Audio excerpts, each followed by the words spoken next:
What's up, Fight Family? And we are back with another edition here at Round One Sports TV. I am always your host, Edwin. Where do all fights start? Round one. We have an amazing show for you here today. We're going to be talking about, touch up on a little bit on this Tank Davis fight, of course, because it's right around the corner. But we have another fight card and Subriel Matias jumping off on the same day. We're going to talk about what this means for the 140-pound weight division. You're not going to want to miss this video. So please do me a favor, subscribe to the channel, like the video, and like always, let's get right into this video.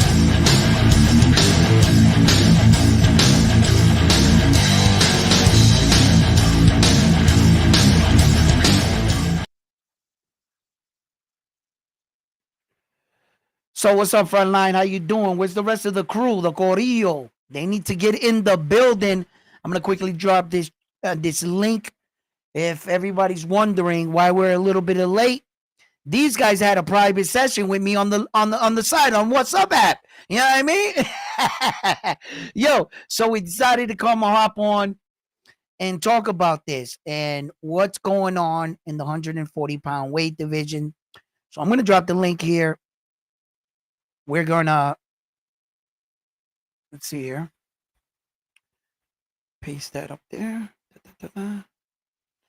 All right, there it is. Drop the link. Feel free. You guys want to come up and talk boxing. Because of the 140-pound weight division, right now, there's a lot of moving parts.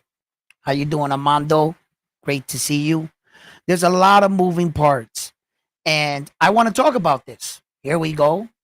We got Frontline joining us. What's up, Frontline? How you doing in the building? What's happening? Great, you can join. Hold on. No, go ahead. Go ahead. Don't mind me. Great to see that you can join us. Yeah, we were talking about the topic right now is the 140-pound weight division and where its future lies. Right now in the division, there are a lot of moving parts right now and a lot of scheduled bouts. And I want to talk about, what do you think about the situations that are playing out? There's a fight coming up right now with Subriel Matias against Valenzuela. How do you see that fight right now, and who do you got in the fight? Who you said, Venezuela? Who? And Subriel Matias. Oh, come on now. You already know. You Well, know, el gallo. Come on, you gotta let the people know, man. El gallo. I know this, but you gotta tell the fans who you got gallo. in the fight. And so do you see Subriel stopping him? Yeah. Well, in this particular incident in case, right? I think that it's gonna be a little tough fight for Subriel Matias. My man is coming off of his last 5 fights he won. He has a little bit of inactivity in between, I understand. The last time he lost was against Montana Love, when Montana Love was undefeated at the time, not now so much. But I think that he's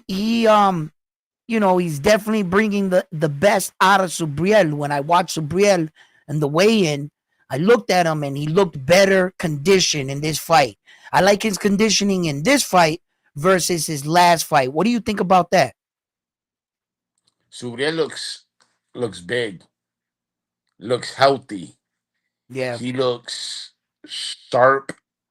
I mean, if this is the Subriel that came in when he was hungry, right. I feel sorry for guy Golas, whatever his name is, Venezuela. Gabriel. Yeah, we'll just call Yeah, him Gabriel. I feel sorry for him, and Yeah, man. especially with Matias coming off of that paro loss. Yeah. I mean, He fought his last fight. He looked a little out of shape a little bit.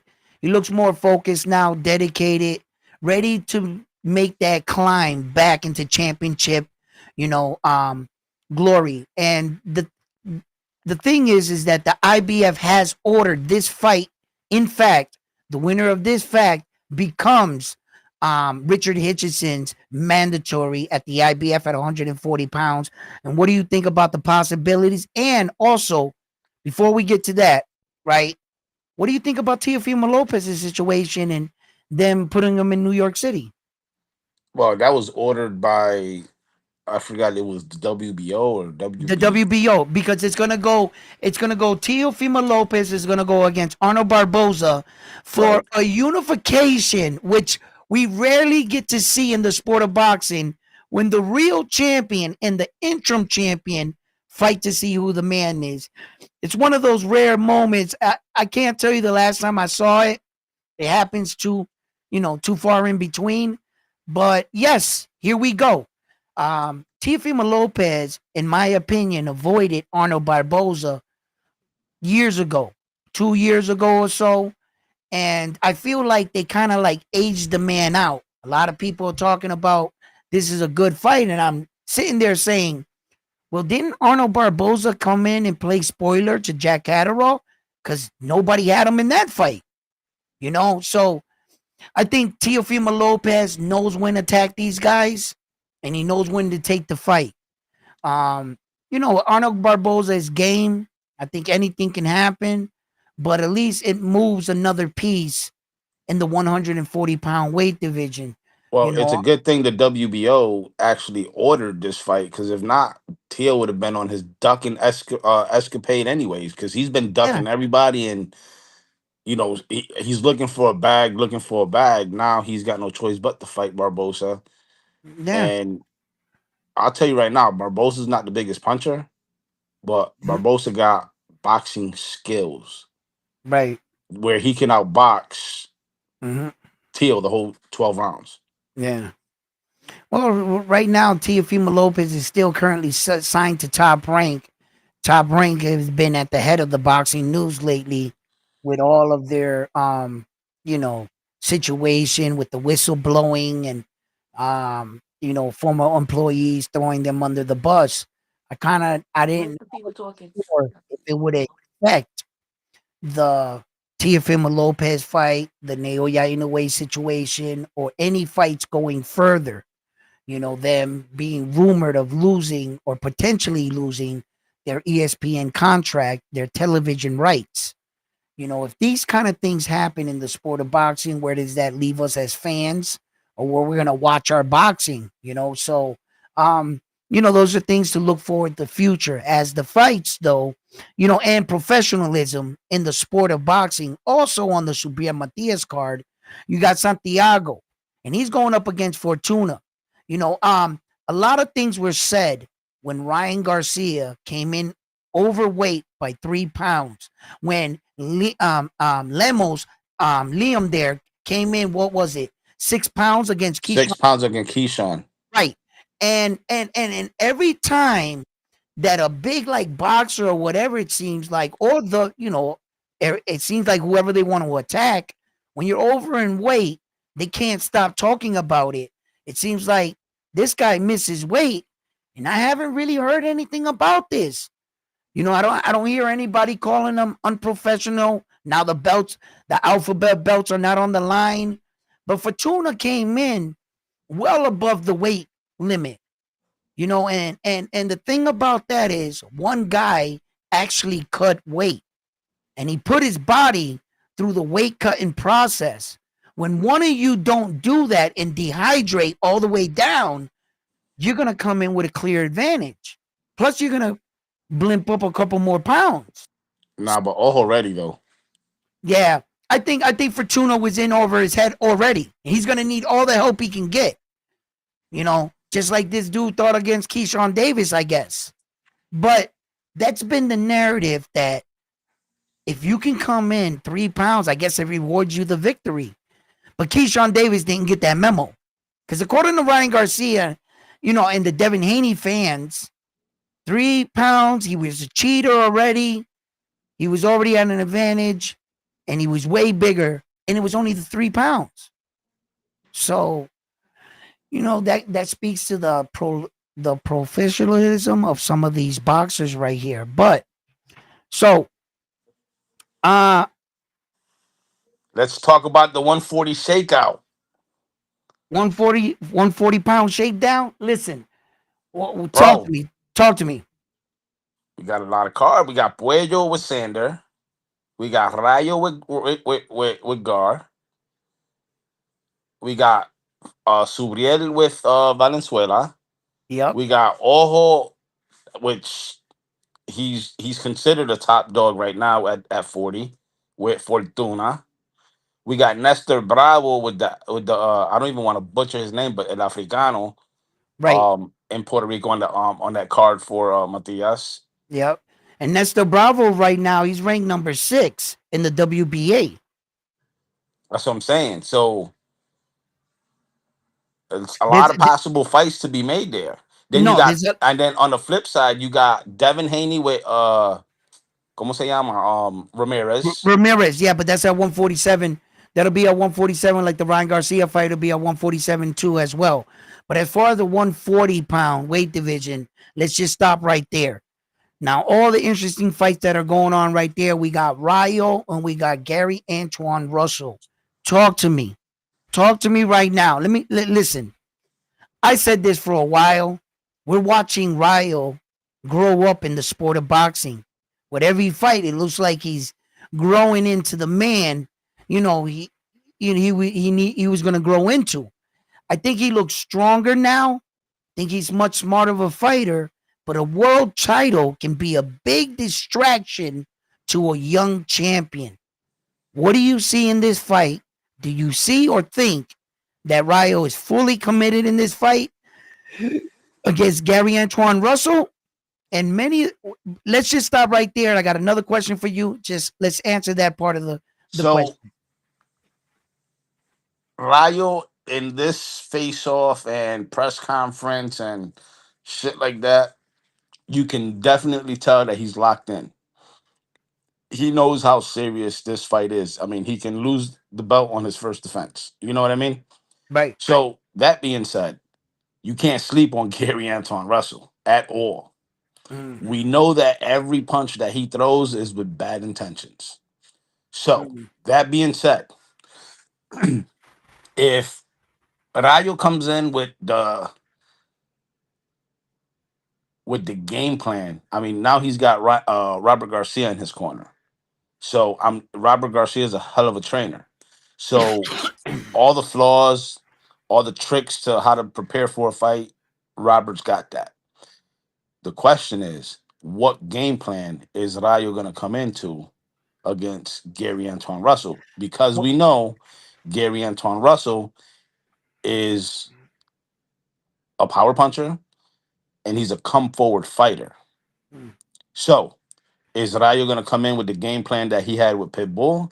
Is he going to come in with the game plan that he had with De Los Santos? Is he going to come in with the game plan that he had against Colbert 2? You know what I'm saying? There's a lot of factors that go into hypothetically making a prediction. So if I was to make right. a prediction today, I would probably go with Gary Antoine Russell. Mm, mm. Tomorrow, tomorrow, it's all subject to change. Subject to change.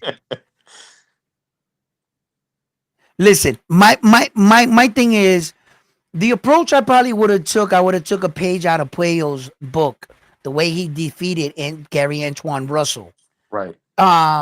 Rayo is already a professional boxer that you don't really have to rebuild him.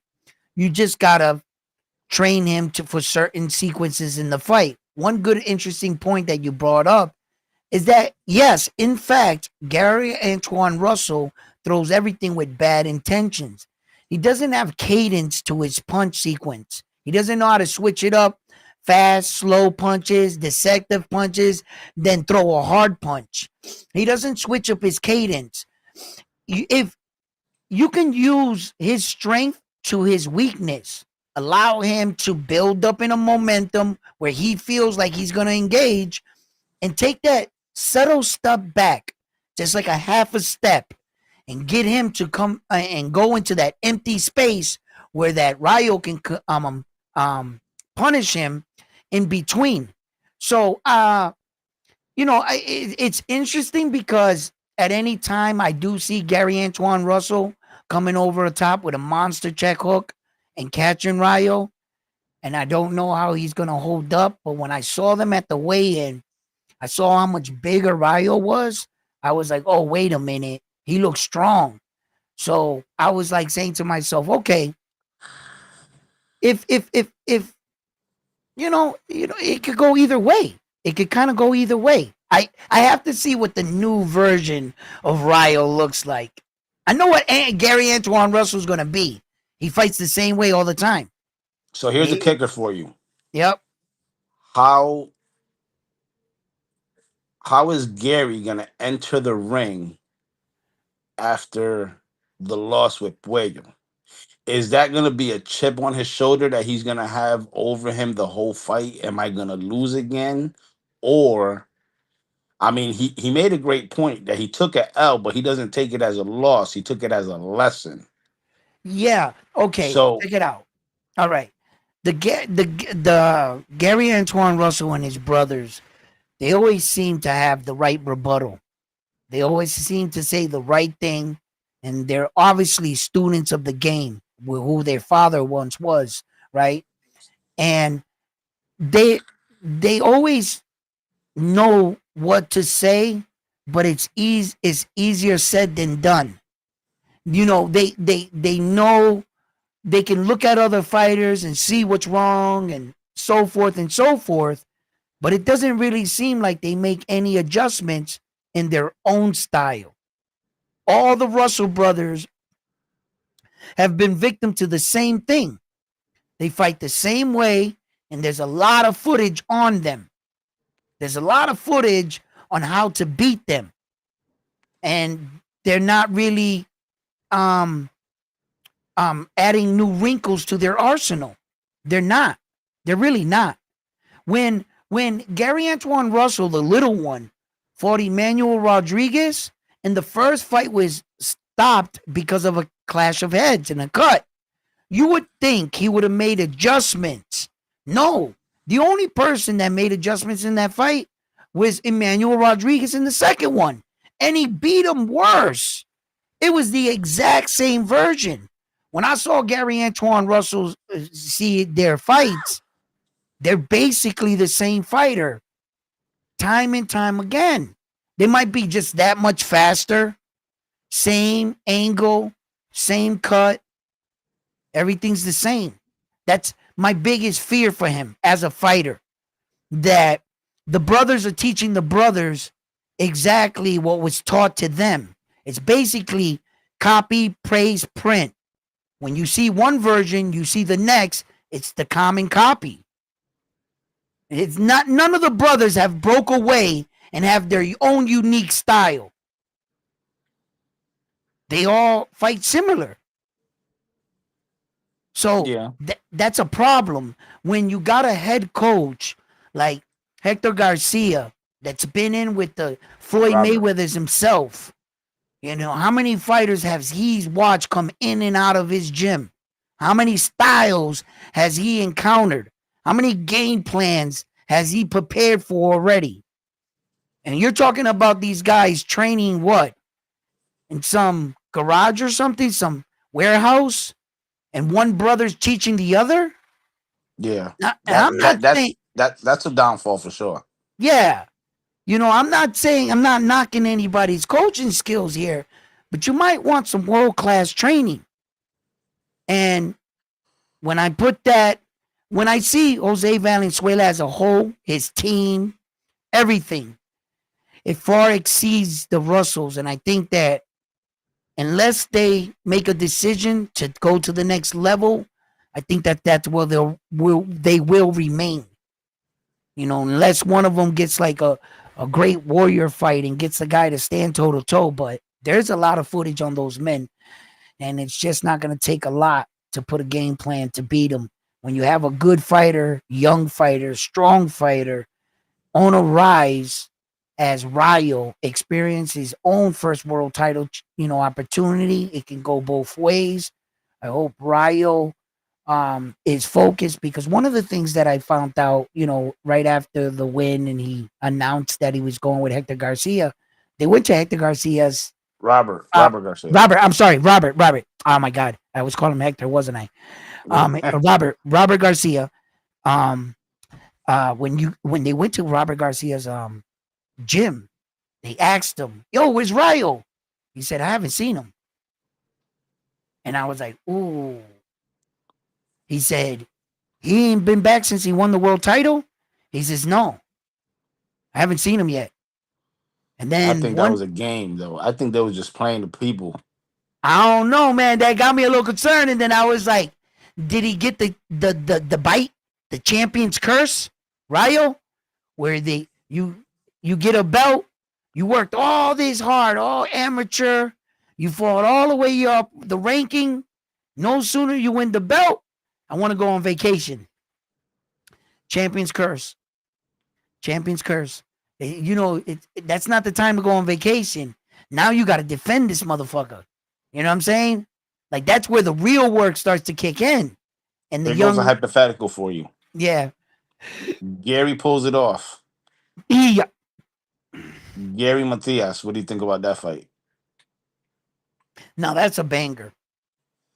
That is a complete banger right there. Why? Because of their styles. Both fighters are come forward in your face. Matias throws a volume of punches. Um, Gary Russell wants to stand there in the pocket and sometimes exchange big. He's a big hook puncher, strong, straight, shot. Um, he does got good, movement and good defense. But Puello showed you can be a step ahead of him. You could Yeah, but lead you him can't in. compare Puello style to Matias style. No, no, no, no. But Puello showed you can be ahead of him, meaning Subir Matias' style is like a smothering style. It usually overwhelms the opponent by just a barrage of punches. The problem, there's weight behind those punches, where that he made past undefeated fighters quit on their stool. They couldn't stop the ringing in their head from the battering of Shit. Matias's punches. That ringing Now, shot a signal to Ergashev's leg and numbed that shit up. numbed it right up. Now, listen, I'm gonna tell you right now, Subriel has been in the ring with hard punchers like Gary Antoine Russell, Jun Juntumbai, Puello, Jukembayev, Ergashev, fucking Ergashay, Dadashev. Ponce. There's a lot of guys he's been in there that had power. A lot. Gary Antoine Russell, if all he's gonna bring is that power, puppy, So, yo, you're in for a long night against Subiel because that's Subiel's game. El Tommy Dame.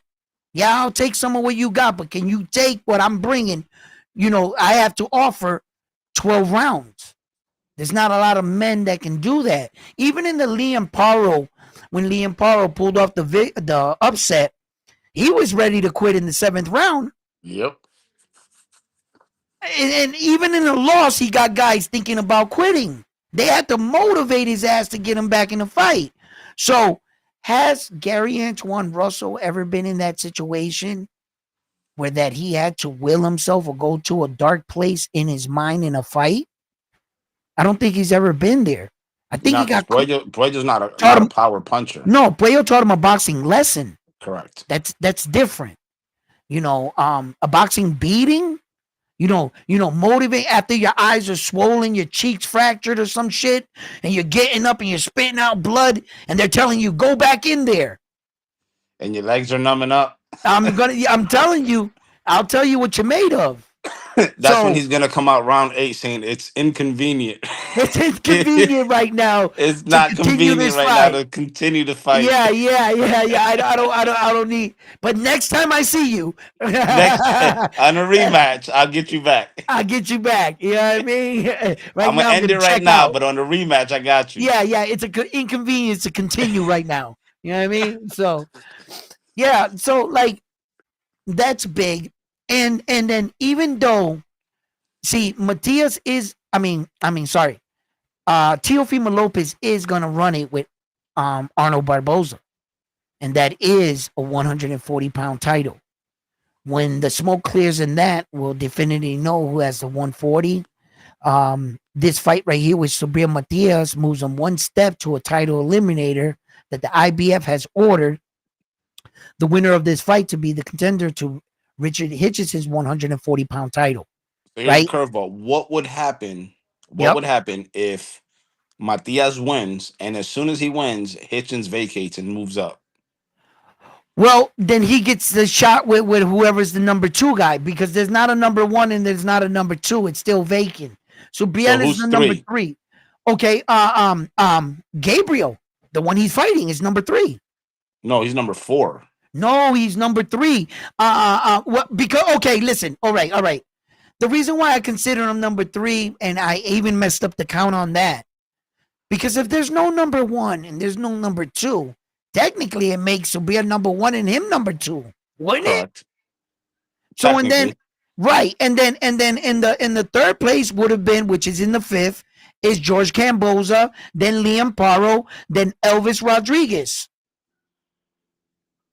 That's the IBF ranking in order. Okay. Yeah. So like now that's good though because if he vacates, right? Okay, let's say he does vacate and move up.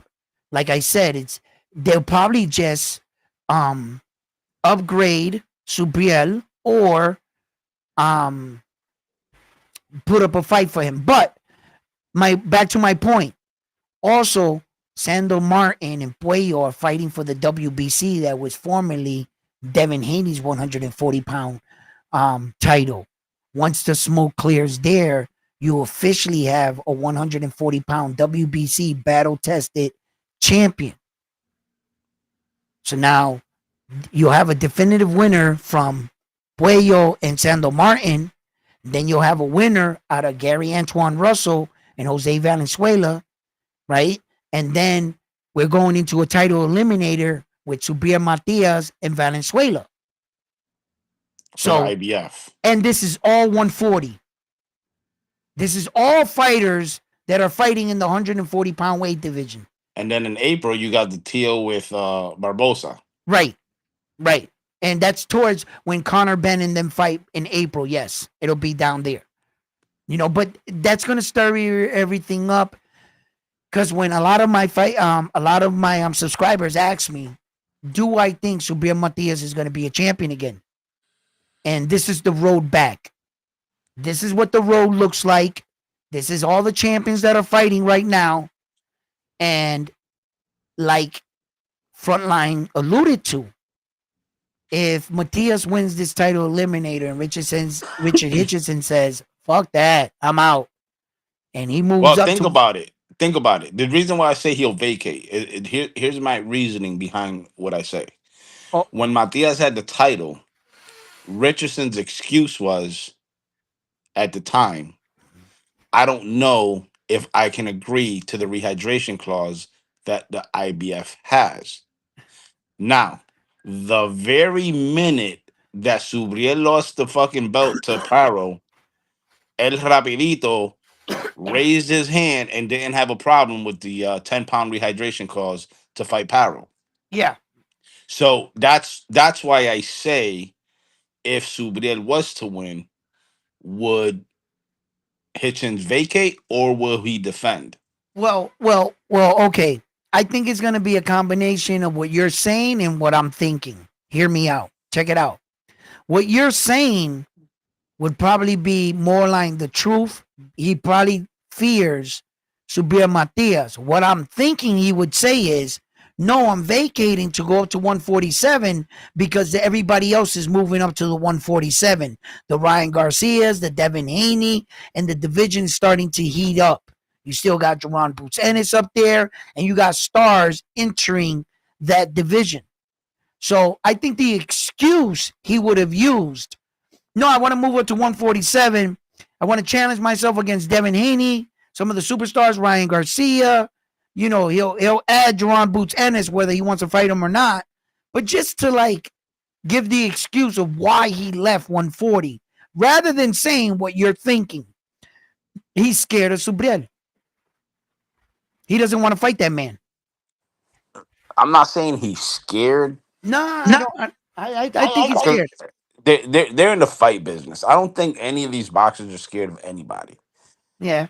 But the way they move makes you think: do they Well, really want that smoke with whoever their right, opponent is? right, right. Well, the reason why in his situation I think he was scared, right, is because you think of the obvious, right? Okay, you don't just wake up one morning and fall into the IBF ranking. You have to notify them that you want to participate in their ranking. And you got to pay sanctioning fees in line in their ranking once you pass a certain point. Okay, so here you go, moving up gradually through the IBF, and you mean to tell me that you paid sanctioning fees and was only ranked in that particular ranking system? You got all the way up to the top and then said you don't think you It's can compete for their belt it's because of the inconvenient. 10-pound rehydration claw? It's inconvenient. It's inconvenient. So, with your excuse, explains you're avoiding him. And you might avoid him style make fights. I translation, you're scared of him. I don't think that any of these men are really scared of any man. They're in the fight business. You're right. You know, and but I think that some styles are avoidable, but the excuse itself told me everything. I was like, bro. And then not only did when the man you didn't you can't fight him because I don't think I can make that. You go ahead become that belt's champion with no problem. Yeah. You go into the rehydration claw with Liam Paro. You cut the weight. You win the belt. You're prepared to defend it now with those same rehydration claws you accused of not being able to make. So when I heard his excuse, I was like, wow, homie. And then the fact that you were only ranked in the IBF at the time, you weren't ranked in the WBC, you wasn't ranked in the WBA, he wasn't ranked anywhere else. But the only belt that you're in the ranking, now all of a sudden when you got to the belt, you know what? Damn, this was a mistake. I can't compete for your belt. Get the fuck out of here, bro. Who you lying to? Like, Yeah. So what do you think? What do you think? Who? Not what, but who do you think? Let's just say all the belt holders keep their belts. Who do you think would be the first to unify? the first to unify is gonna be Jose Valenzuela. He's gonna get the fight. Um, he's gonna fight the winner out of Sandor Martin and Puello. They're gonna put that because Puello is probably gonna beat Sandor Martin. Sandor Martin thinks he can beat Jose. Jose, out of all the champions, is gonna agree to fight him. And they're gonna get there because Tio's gonna be on some fuck shit after he wins in New York. He's gonna want all this kind of money that he's not gonna be getting. And then Richard Hitchison is not gonna fight any of the champions. He's gonna do exactly what all these American champions do. They go try to fight a lackluster fight, and then what end up happening is probably Subir, before he knows it, is going to be knocking on his door, and he's probably going to do exactly what you said, vacate. And if he Hey, does, Ichigo just said I heard they found a replacement for Picasso fight against the monster. who they get for the replacement? I don't. I He heard didn't say. He didn't. they're looking. Give me the name. I heard they're He said. looking. Why are we talking about anyway? We're talking about 140 right now. Yo, listen. Whenever he gets the call, he gets the call. I'm sorry, bro. Yeah. No, but listen. But truly, Teofimo Lopez has had mad opportunities, like a lot of good offers have come across his table, and Teo I mean, he's not the biggest seller in the world, but he does have a decent name. Tio really wanted to fight any of these champions. I wouldn't see the problem. I think it would just be up to them to put the fights together. But honestly, um, Jose Valenzuela is more along the line where he's cool with fighting. He's not he doesn't have an odor to protect, and none of that shit holds him back. Yeah. Puello's gonna want to unify. I guarantee it. That's who I see fighting. Well, I don't speaking of see Puello, how do you see that fight, Puello Sander? no Puello's gonna beat him. Think Puello's gonna so? beat. I know he's gonna beat Sanders because Sanders. Listen, for as much as everybody want to say that he lost to he beat Tio. I went back, I watched that fight. I didn't feel like he beat Tio. I didn't think Tio fought him the best, and I don't like Sanders' footwork. Puello was real slick. You got to understand against Gary Antoine Russell, he was really slick. And what is how did Tio actually beat Sandor Martin doing slick shit? Sander got dropped in that. I mean, Sander. Teal got dropped in that fight a couple times. In the Sandor Martin fight? Yeah. You I sure you don't watched the remember right that. fight? Yeah, I watched the fight. I said the right fight. I don't know. I don't know why I don't remember that. Maybe I'm having a brain fart right now. But I remember the slick shit that Tio did in that fight. And I think you're thinking about the fight with Tio and Campas. Tio showed out on that Campas fight.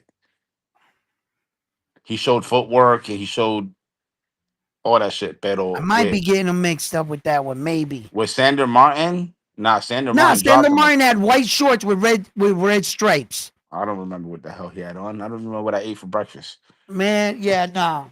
Nah, Sandor Martin didn't do that great against him. A lot of people said he beat Tio in the fight.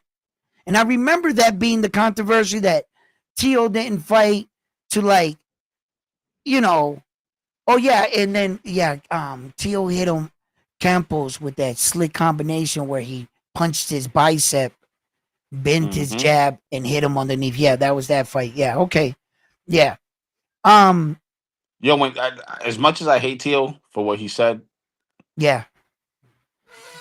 all right. So your guy got back to you. Said Inoue is going to be facing Gardenas. Gardenas. Fuck. Don't get scared now. Nah, he's just more garbage than the next. He's not gonna. That's not. That's not saying that's a better fight. He's just gonna ruin this dude. Hey yo, and check this out. Where the fuck is MJ and Sam Goodman? Where are It's why? inconvenient right now. It's inconvenient. Where are they? Right? And this dude Gardenas, because they called everybody. Okay, here's the problem. Jesus Christ, are you guys serious right now? Let me tell you what the problem is. The problem is we're talking about 140, and Inoue got you sidetracked right now. he's at 122. Yo, listen. Listen. All right, we're gonna get back But to the yo, name. I got a good Yeah. topic for you right now. We're gonna talk about it. What Speaking up? about Inoue, Tank came What? in at 133. Wow. Tank came in at 133 and some change. You want to talk Inoue? Tank can make 130 easy, and He can make Inoue that can come 130, up. man. He can make that 130, bro. Oh, He never made mind. He said he 130. misspelled his name as Cardenas. Cardenas. Cardenas. Raymond Cardenas is who is his whole name. I know who you're talking about now. That's who he is. He's the number 2 for the WBA. He's ranked number 2 in the WBA. I Good know who you're fighter, talking no? about. Huh? Good fighter. He's a decent fighter. He's ranked number 8 for the IBF, number 2 for the WBC. Um I don't know if he's ranked in any of the other organizations, WBO or uh, uh, WBC. So what do you think about that? You think Inoue will go up to 30 and meet Tank at 30? That's a possibility because listen, Tank made that weight. He didn't Easy. look. He didn't look like he was really dehydrated. Like he looked cut up, rip, yes, but he made that easy. He made it with a smile. He got up there. He wasn't blinking his eyes. He made that weight easy. Lamont Roach came in at the max limit at 135. And Tank was under, So I Yeah, but was like, Roach came up from 30 to fight Tank at 35. and he's putting on the more weight because it goes to show you that Gervonta Davis, like I always said, is a true 130 pounder. That's where he should have been fighting at. I think he would have unified already and probably been undisputed at 130 by now. But he wants to stay around 135, playing around with boxing. To tell you the truth, I think that Tank Davis is going to let us all down. I think that a lot of people are watching this fight, and the biggest thing about this fight, rather than people talking about the fight itself so much, what fans are, I hear anyway, them talking about is what he's going to say next after the fight. And I'm calling it here at Round One Sports Talk. I'm going to stand on my square. I think he's going to let us all down. I don't think Tank Davis is going to call out anybody.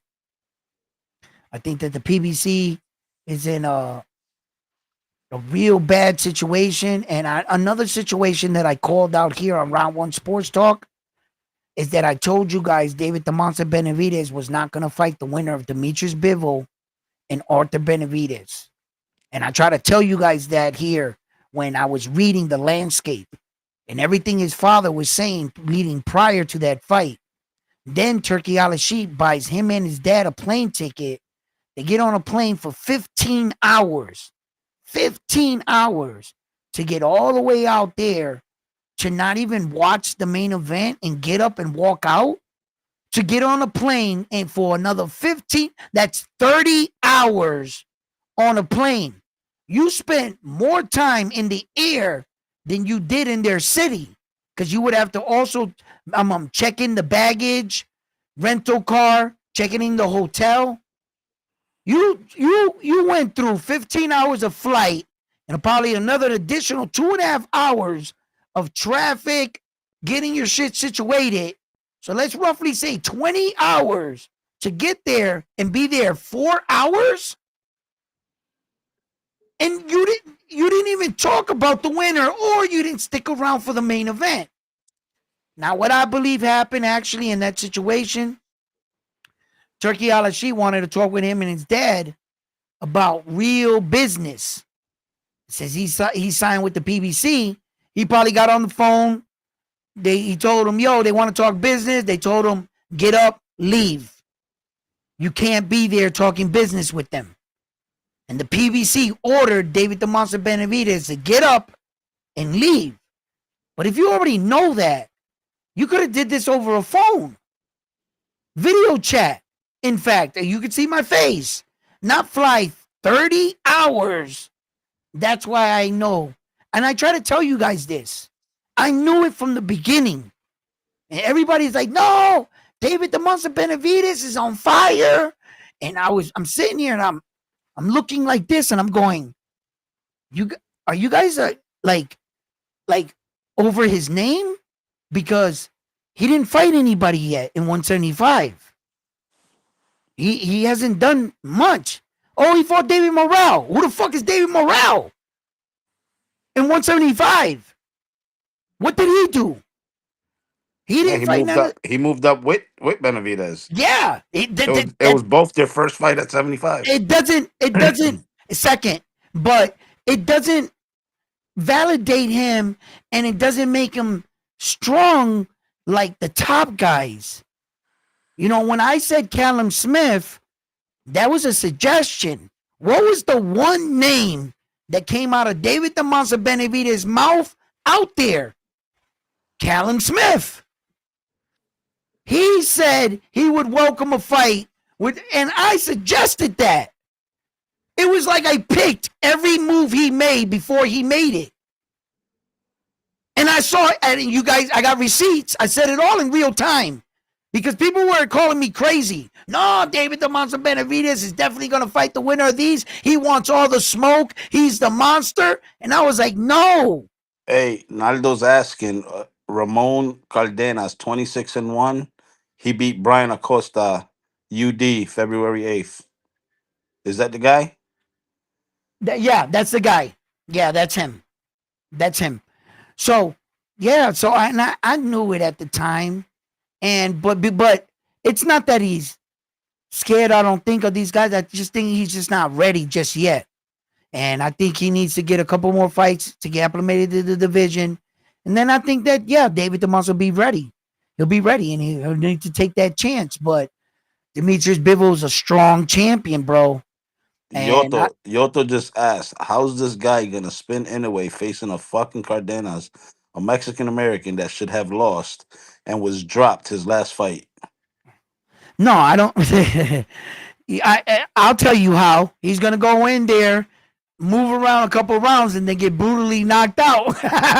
that's what's gonna. That's what's gonna happen. Naoya Inoue is he's already beaten the best 122 pounders in the world. So what do I expect from the rest? If the thing that I accuse Naoya Inoue of doing wrong is that he did it too good.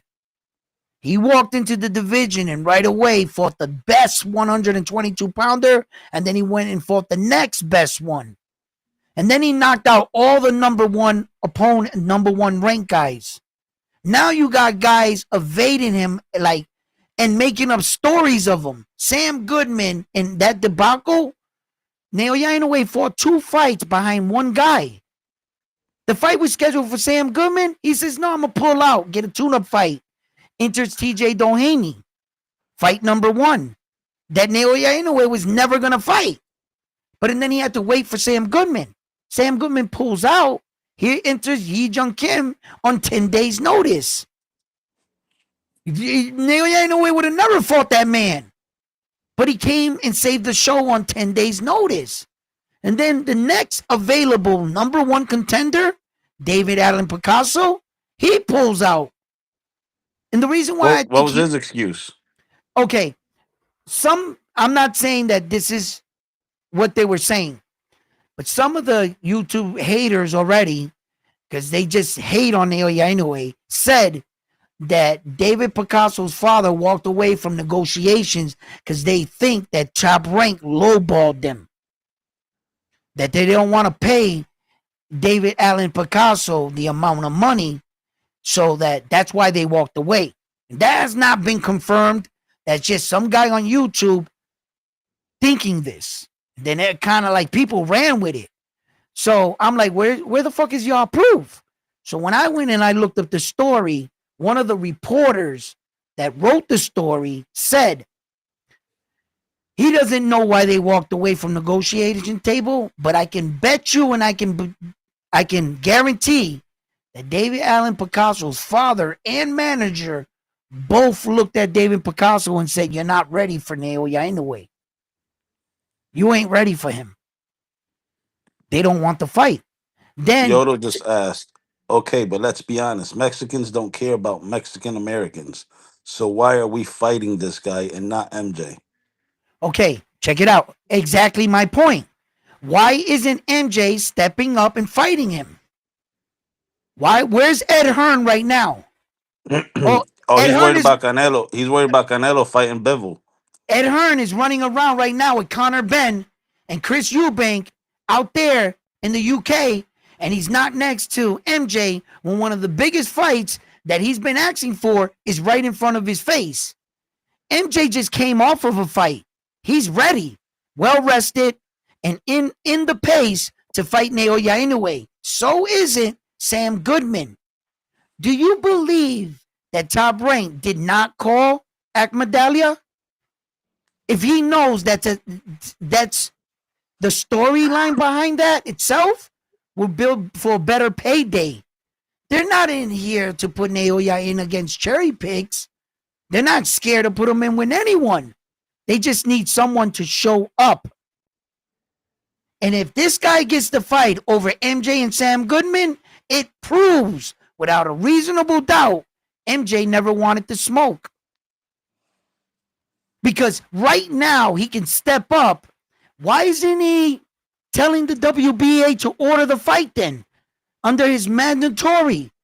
Go to the WBA tomorrow morning and call that your mandatory spot, although it might not be in the right position in line, still carries weight over fucking Raymond. So at any point in time, all MJ got to do basically at this point is say, I want the fight. And then they start negotiation for whatever price. Now, I just wanted to bring you guys down, down memory lane. You see, because once upon a time, John Casamera really priced himself out against Naoya Inoue. Bob Arum didn't want the fight. Naoya Inoue went to Bob Arum and said, take money from my purse and give it to John Casamera and make the fight happen. But and then John Casamera got suspended and stripped, and the fight never materialized. But whenever there was a fighter that was trying to price themselves out, Naoya's always said, all right, give him what he wants. And he gave Paul Butler the money, and he gave these fighters the money. So all that shit with, oh no, they're not paying me to fight them, that's bullshit. Well, that's the difference between a legacy fighter and a prize fighter. That's the difference. And Naoya Inoue is legacy. And you guys want the bag, he'll give you the bag. Naoya Inoue just wants to put up enough records so when the day he retires, if you ever think about chasing him down and his accolades, boy, you got a lot of work to do. A lot of work. He doesn't care about the money. Naoya Inoue made $42 million last year. Do you really think he needs to underpay Alan David Picasso? Is that in yen or US dollars? That's US dollars, baby. That's tallied in US currency. Yo, so let's get back to the shakedown. Yeah. How do you see you want to answer that question? What? They have already talked the talk, so why no offer? Naoya Inoue is probably already offered all of them offers. I can guarantee you that much. And in Naoya Inoue's contract, the first day he started as a professional boxer in the Oguriaki gym, in his contract, it says he cannot fight any tune-up fights. It's worded in his contract that if you do not get him the best available fighter, that means that you haven't met your obligations as a promoter. Naoya Inoue can sue Top Rank legally in court. It's not a joke when they say that is actually in his contract. You must get Naoya Inoue the top available guy. And if that guy says no, they go to the next. If he says no, they go to the next. If you're not witnessing in real time a pattern of people ducking him, you're seeing it. You're seeing it. Sam Goodman pulled out. David Picasso pulled out. And MJ's been yelling from the sidelines, from por un monte por ahí el carajo, right? Because he won't be a man about it. Why didn't he hop in the ring just like all the other fighters did? Because it was inconvenient. It was inconvenient because Sam Goodman jumps in the ring, Marlon Tapales jumps in the ring, right? When Naoya Inoue knocked out Yi Jung Kim, where the fuck was MJ? Why wasn't he in Japan, front and center in the fight, and hopped in? Last week, we saw the other Japanese champion hop in the ring against Junto and bow and say, I would like to challenge you like a man. Let me ask you, is Shushu ready for Inoue or not yet?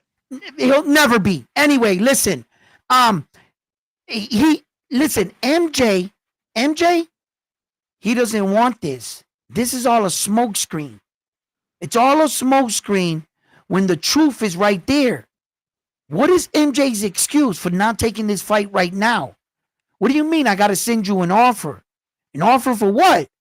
You've been so boisterous all over YouTube and social media, MJ, that the world knows or has the impression you want the fight. All Ed Hearn has to do is call who? Bob Arum? Oh, shit. Bob Arum and Top Rank? They're buddies now because of Turkey Al-Sheikh. You mean to tell me you can bring Turkey Al-Sheikh, the Naoya Inoue and Marlon Tapales fight on a platter, but you rather him fight Roman? How the fuck does he get the fight? When Marlon Tapales, Roman, you guys do know, is the number 2 for the WBA. And MJ is the interim champion for the WBA. In order for the WBA to sanction this fight, the organization has to notify him.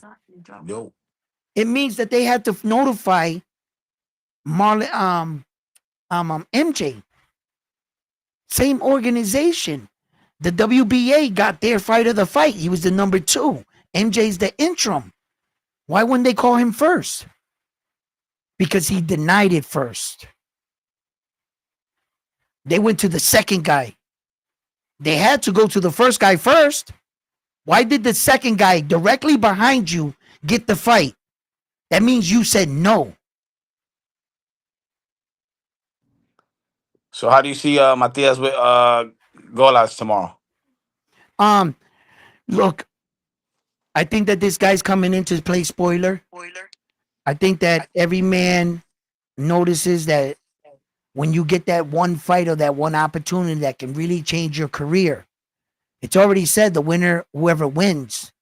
It didn't say that Mattia had to win and he had to lose. So this man is coming in here to change his stars. Yeah, I know the inactivity that he's had, but he is a professional fighter. He does remember how to know how to fight. Depending how good in shape he comes in, he had a smirk on his face right across from Matias, and nothing in his eyes told me he's not prepared. He knows the assignment. Matias is not a secret. The world knows who Subriel Matias is. He's a Puerto Rican superstar. So I'm pretty sure he knows what he's coming up against. It's just whether or not he can pull it off. And as far as Subriel Matias, all Subriel Matias that I ask from him, just be yourself.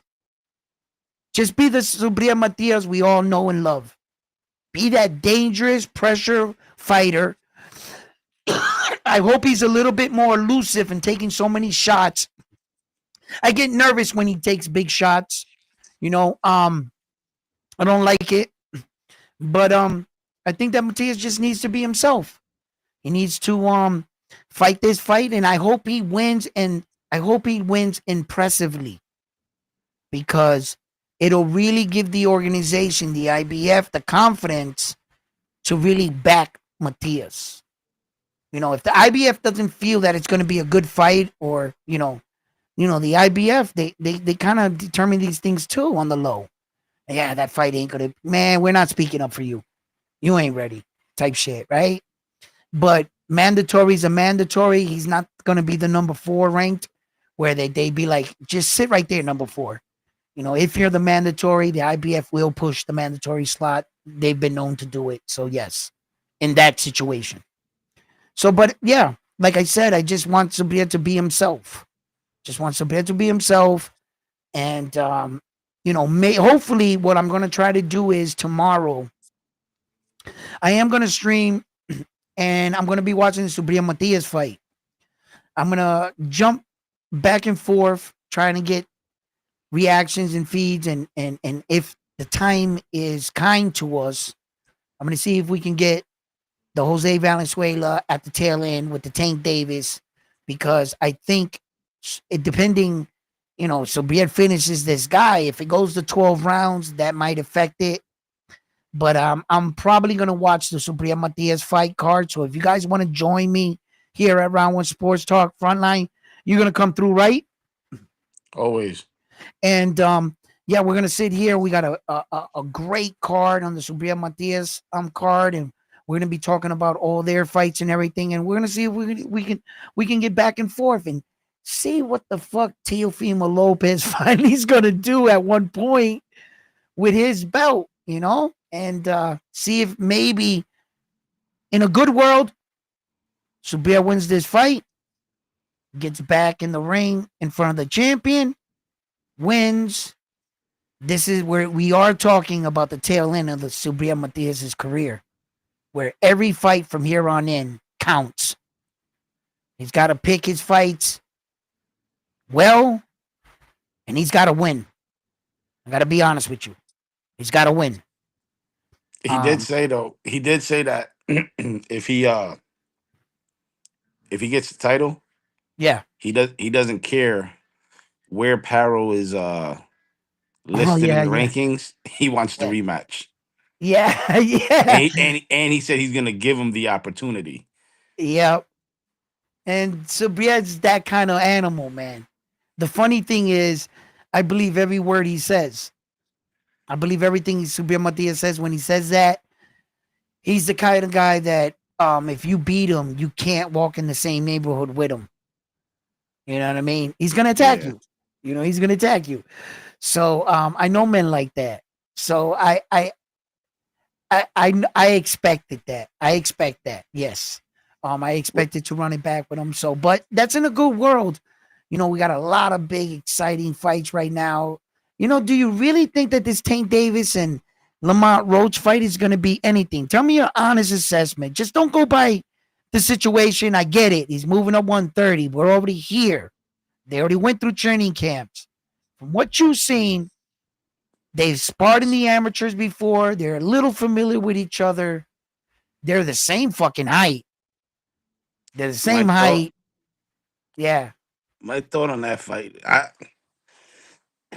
I think it's a joke fight. It's like the hype is not there like all of Tank's other fights, if that makes sense. Where you get that urge like, ooh, it's gonna be fireworks or whatever.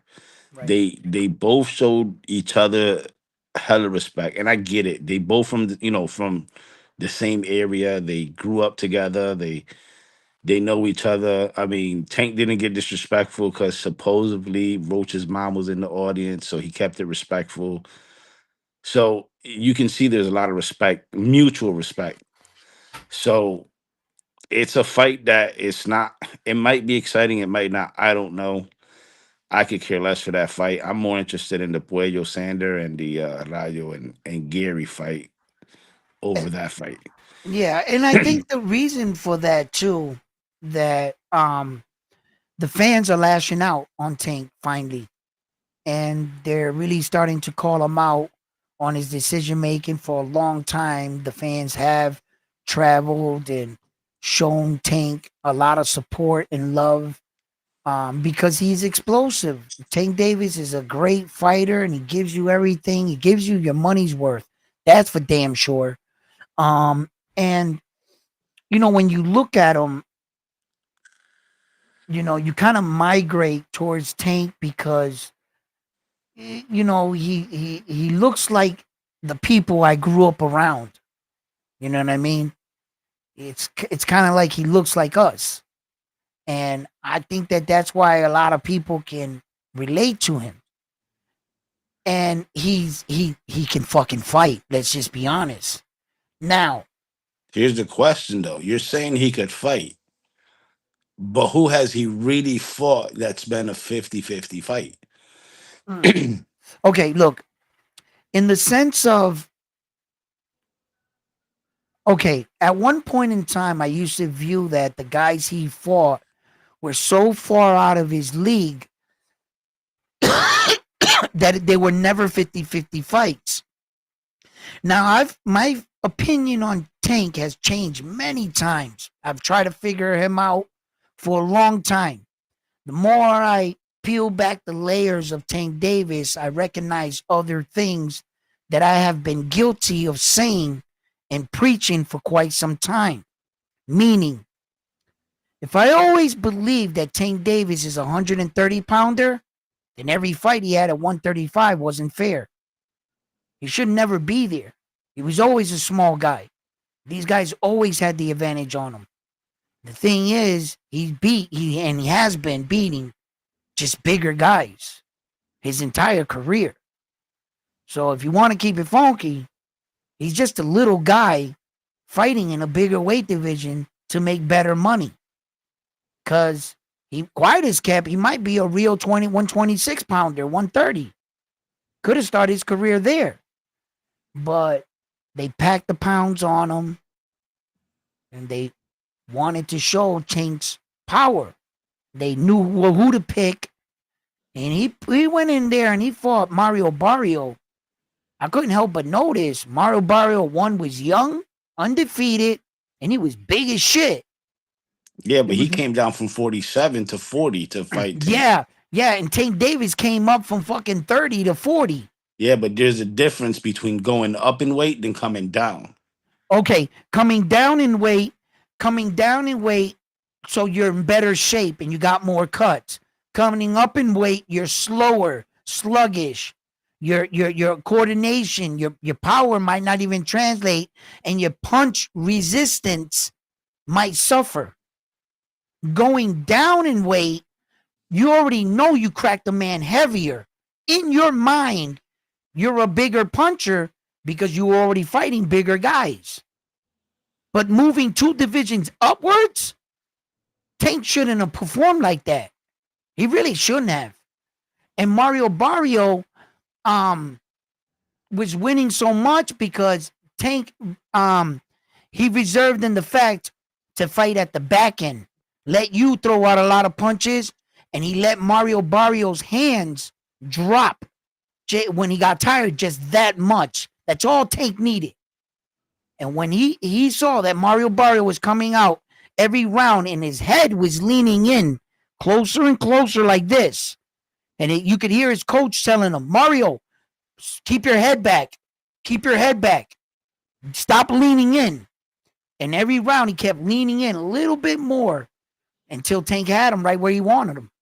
Tank laid him out. It goes to speak to Tank's athletic ability. It's fucking high.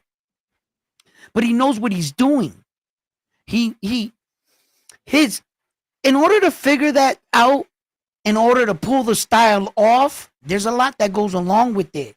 He's a smart fighter when it comes to the sense of the art of war, of the art of fighting. Tank can fight. Boxing, I've seen better boxers. Yes. Power, he's fucking powerful. And he's a lefty. He's a problem. So, now, the thing is this. To be 100% honest, Devin Haney, Shakur Stevenson, Ryan Garcia, Teal, they're all bigger than him. They always were. They were risky fights for Tank because sometimes Tank has some of the advantages on his side for being a little guy. That's how he was able to always be that David versus Goliath type fight. The little Tank, the little guy that could, because he had an explosive punch. When he beat fighters like Yuri Gamboa and Leo Santa Cruz, they were smart fighters, but he had the upper hand on him because he had more power. If you would have made he bought Santa Cruz up from what, 26 or 22? No, Santa Cruz had actually fought 2 fights in 130 before he fought Tank, but it was only 2. So then what happened was that when you put Tank Davis in with these guys, the reason why Tank Davis is slapping rehydration claws on him and things like that, because he needs something to be on his side because he's that much smaller than these guys in real life. When Tank Davis stands next to Ryan Garcia, they're like this, bro. They're like that. Devin Haney, Ryan was bigger than Danny by that much. And Shakur, you ever see the picture of Shakur Stevenson, Keyshawn Davis, and Tank Davis? And they were young. Tank didn't have no tattoos on his neck. Keyshawn Davis is this much taller than Tank Davis. And Shakur Stevenson is this much taller than Keyshawn. What we're really asking him to do is fight these big dudes. So Javante, to even the the the scoring field, he slaps 10-pound rehydration claws on them, thins them out Which because is they're fair already though. big. I mean, Huh? if you think about it, it's fair. It's a fair fight. You know what I'm Right, saying? right. And that's how he sees it. And that's how he sees it, Tank, because he does that.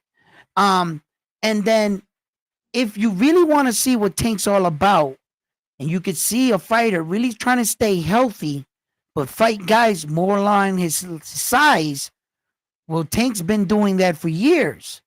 He's been fighting in 130.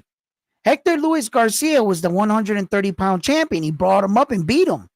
Hector Luis Garcia went back down, lost to who? Lamont Roach. He's bringing Lamont Roach up, the 130-pounder, and he's about to beat him. He is fighting 130-pound champions. He is fighting in his weight division. He's just in the one up, pretending. That's it. How do you see that fight playing out? I actually see the fight playing out a little bit close in the, but I think Tank Davis is gonna hurt him. He's gonna hurt him bad. Um, depending how Lamont Roach, if Lamont Roach does not decide to press the action when Tank starts to fuck with him in the first round, meaning Tank will test you. He'll hit you with some hard jabs, some hard shots to get you to get mad, to throw punches, just like he did to Frank the Ghost Martin. And throughout the rounds, Tank threw 28 punches, 30 punches, maybe. You know, these I'm just guessing this, but it wasn't a lot. When Tank's punch output picked up, it was more like, once it was passing 5, 6, 7, 8, like that, that's when you saw Tank start to come alive and he started to break down. So typically, that's the game plan he has if you fall for it. So if Lamont Roach does his homework and says, motherfucker, if you think I'm going to go for that, I'm going to stand right in front of you, snap my jab, try to get you to come in too. And if they try to wait out each other, that's when Tank Davis, he'll switch it into another gear like Yuri Gamboa, and that's when you see the best boxing come out of Tank. That's when he shows you he can box. When he fought Yuri Gamboa, and Yuri Gamboa, I don't know, he fucking tore his Achilles tendon in the fight. He was still fighting good. Tank was just slipping his shots, countering them inside. He was boxing them. That's when he shows that side of him. When he beat like fighters like Frank the Ghost Martin and Mario Barrio, that was calculated. It was a different kind of fight. That was calculated. He set that man up from the beginning. That fight fucking went bing. And he went like that to him, and Frank went like that. He was like, jump in my back pocket. He was getting big reactions out of Frank. So yeah, look, Tank Davis is gonna be Tank Davis. I'm never gonna not tell people not to support him. But I think the fact that so many people showed their dislike about the fight, that look how it affected the fight and is affecting the fight. I think the boxing community is talking back, and they really want Tank Davis to call somebody out. So I don't I'm more on the line that he's not. He's gonna let us down. He ain't gonna call out nobody. I just I just have that feeling. Yeah. What do you think about that? The Cuban fighter Joannis Tellez against Julian Williams.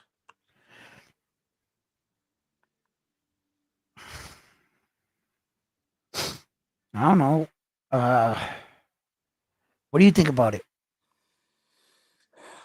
Well, Williams been inactive for a little over a year. He 14 months? something like that. Adames knocked him out in the ninth round. Um, Jason Rosario knocked him out, and Hernandez and the one of the Charlo brothers. I forgot which one it was. And he's been knocked out a few times. I hope his chin holds up. He's got 4 losses and 3 of them's been by knockout.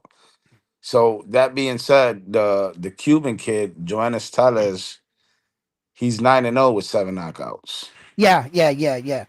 Um, So young kid. You know, they're putting a gatekeeper against them.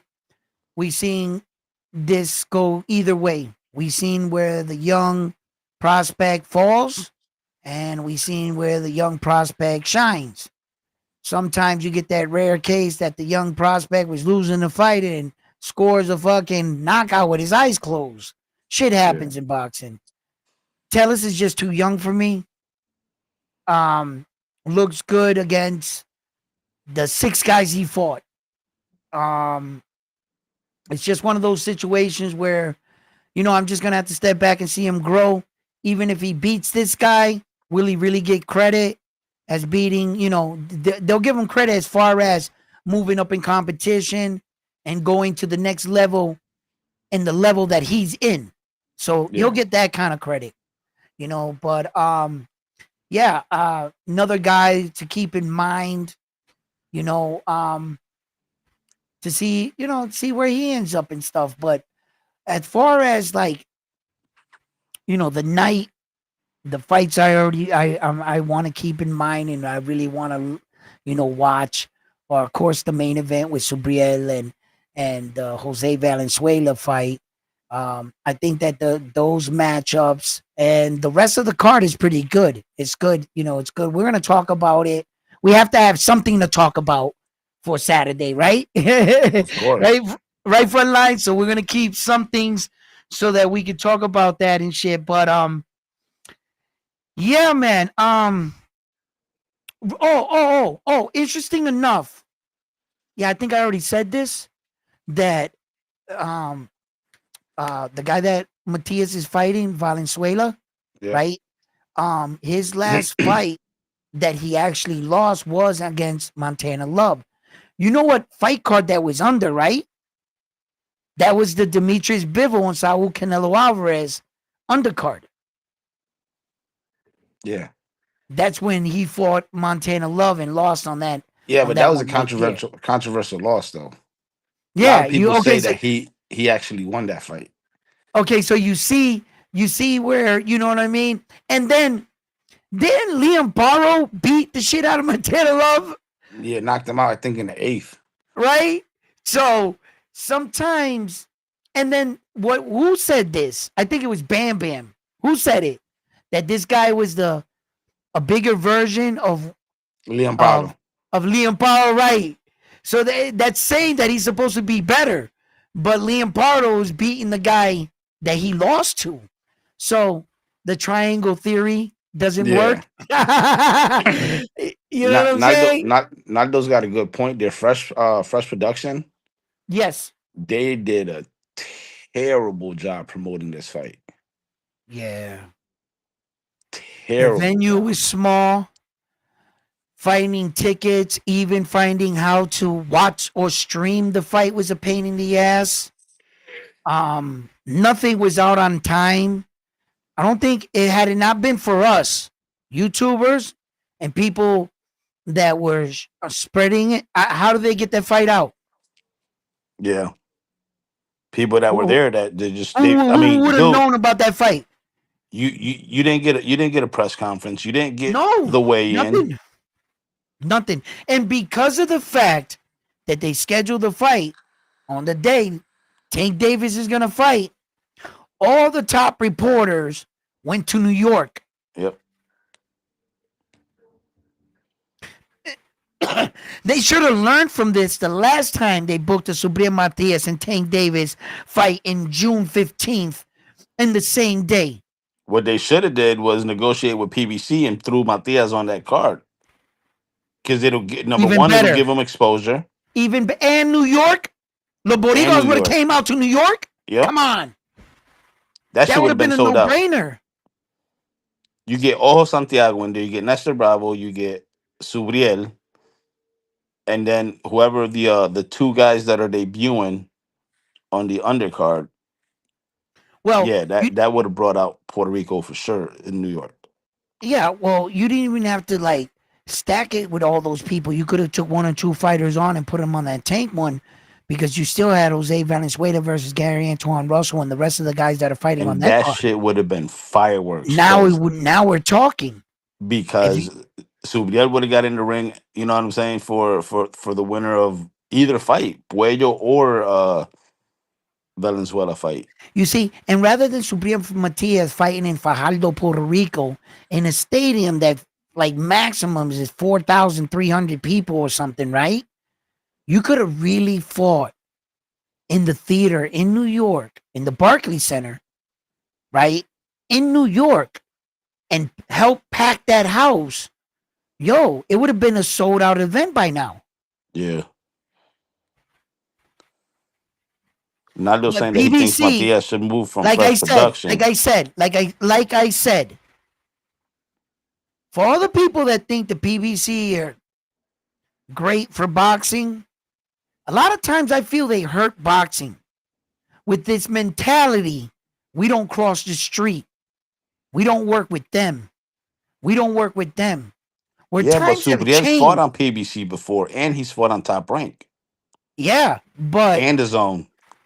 look at that. Look at that. He's fought in every network Look except at that. for Look at turkeys. that. So you mean to tell me you guys even got history with the man? And you couldn't work something out that you guys could have put together. Look, at Tank is having problems selling out right now. I bet you he could have used a Puerto Rican superstar and have a bunch of Puerto Ricans come out from New York. I bet you that could have helped.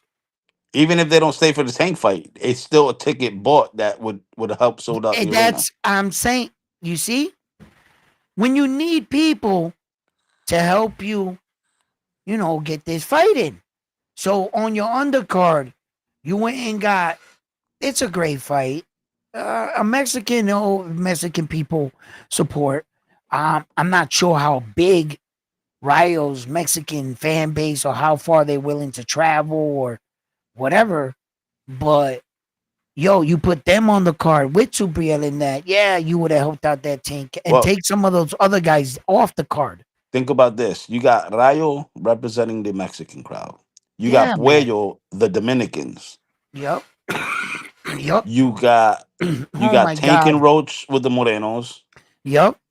and Gary That would have Antoine been an Russell. awesome card Dude, from it New would have been a York. stacked. It would have been stacked. That would have been an awesome card from New York right there, bro. Wow. Wow, man. Yeah. That I don't know. I don't know. Fresh Productions, man. You Now, want to according to Subriel's manager, they got some shit in the works after this, but they're being real secretive about it. Now, shit in the works, real secretive. You're if you fighting a know, title eliminator. Your next fight better be for the IBF championship. That's not right much of a secret. now, if you know Fresh Production, they didn't do a good job with the music side. That's why the Yeah, music side kind of fell off for them. right. Then they got into boxing.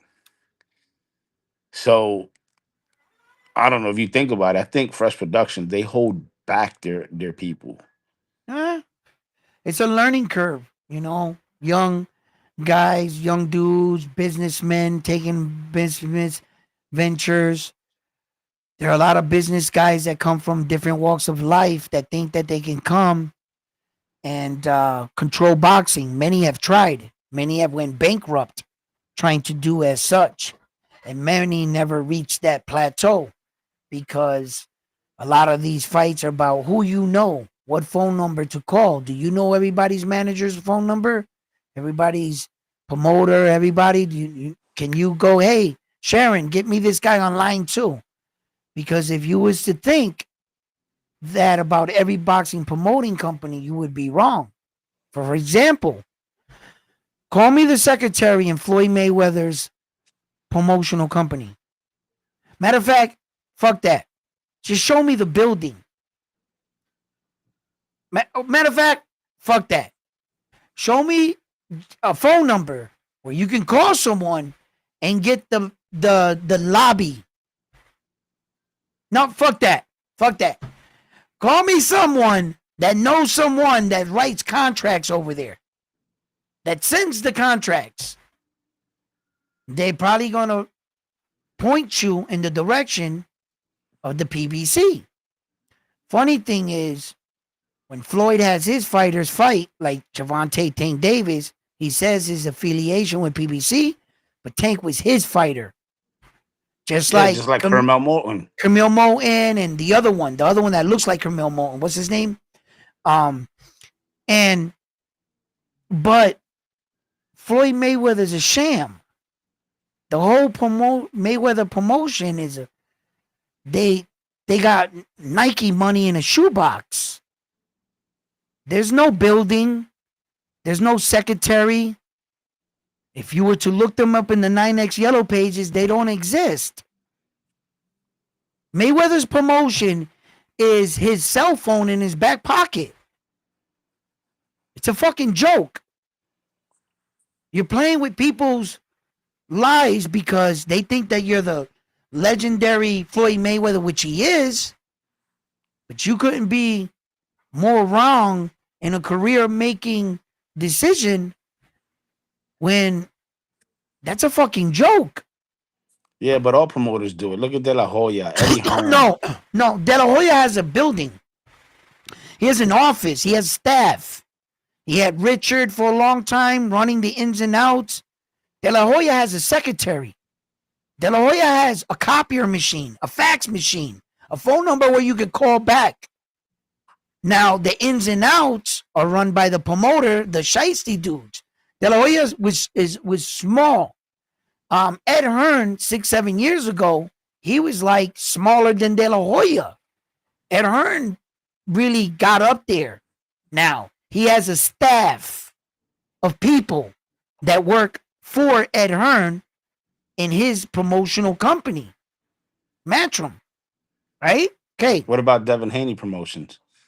Oh, that's very familiar with the Floyd Mayweather promotion.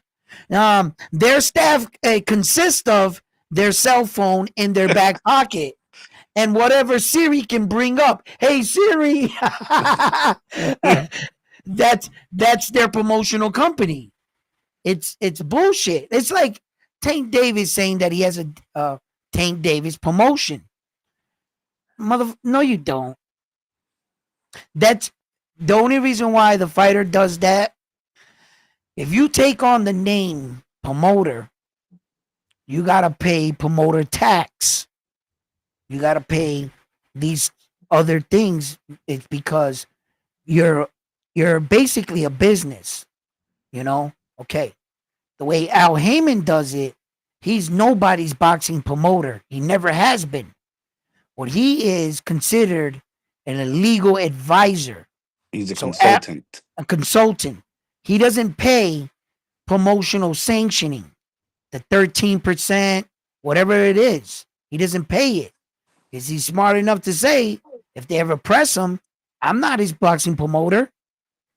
Show me a paper where that says that he signed to me. He's more of an event coordinator. Okay, because he came from music, and he treats boxing like music. And that's where I think he goes wrong. He, like in the music business, you take in money, and all you do is you worry about the next event. And boxing promoters, typically what they do is they take from Peter to pay Paul. They never actually use their own money, the boxing promoter. And that's the problem that Subriel has with Fresh Production. Same shit. The boxing promoter is a hustler in layman's term. And what he does is he tries to get people to invest. Investors. The investors give him money, and now it's his responsibility to buy the event, get the place, get the lights turned on. You got to give that money up front. Then you say in your budget, there's 3.5 to be split between you two. The A side takes the majority, you take the other. I already paid the fighters. The rest of the money, if there's any, and any time, or you might have to come out of your pocket usually, and you pay the rest, whatever is left over. Hotel rooms, flights, rental, whatever. And then you're rolling the dice that the night kicks off. You sell out, people, tune in, see the fight. ESPN, you sold the fight to them for free. They're still making money, even if it's not pay per view, off points. So you're still getting money. And then the promoter sees what he makes after that. Sometimes the promoter got to wait for some money or whatever. And he tries to break even or pull ahead.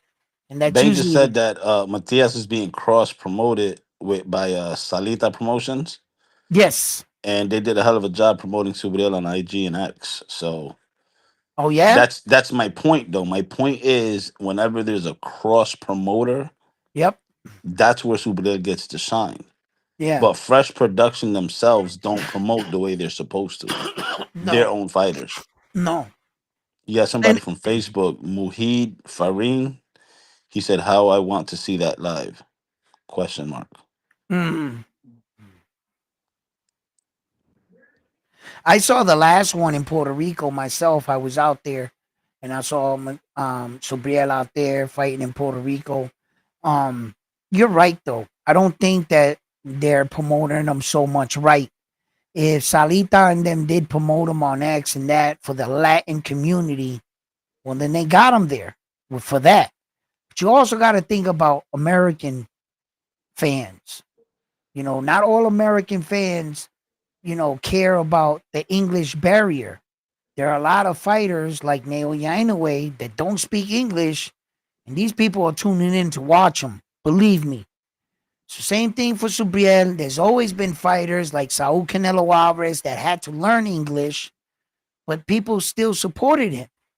So you got to know how to promote to a bigger audience. And Fresh promotion right now, they're young, they're coming up, and I hope they learn with every experience, and they get better with these things. And Subir gets the exposure that I believe he deserves because, like I said, these next fights. Subir has to really pick, these fights carefully, and he can't sit and wait around for anyone. If that guy doesn't want to fight you, fuck it, move on, you know, because they're gonna try to age him out and then finally try to beat him for that belt. I would like to see Subriel Matias at least unify. I think that would be a big moment. He's already been a world champion for the IBF at 140. Unifying would be something new.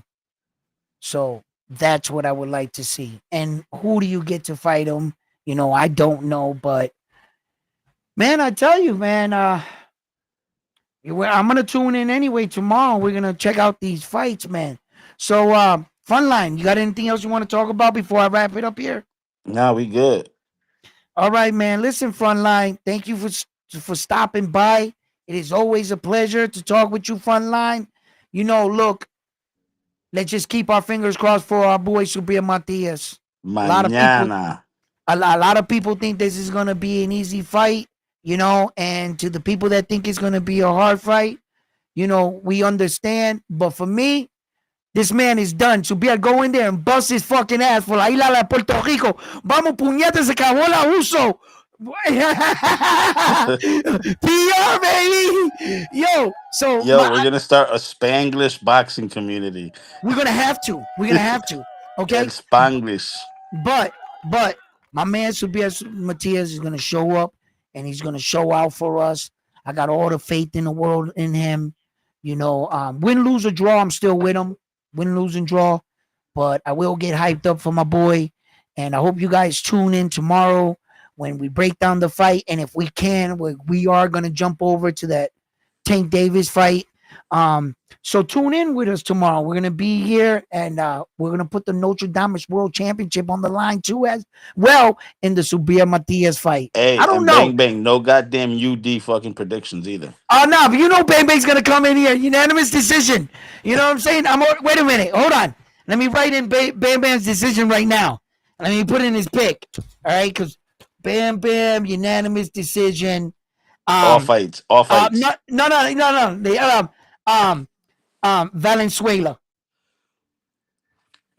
He's got Tank Davis Valenzuela. versus Roach, Uh, unanimous decision. yeah, unanimous Puello decision. versus Sander, unanimous Unanimous decision. decision. Yeah, Subriel versus Valenzuela, unanimous unanimous decision. decision. Yeah, it's just gonna be that all night. You know what I'm saying? So anyway, fight fans, thank you for tuning in. Hit that like button for me. Don't forget to smash that like button for me. And if you haven't already, subscribe to the channel. And I'm already tired, I can tell. I'm gonna go take a nap. I'm going to sleep. All right, good night, guys. Dale, Take suave, care. Corillo.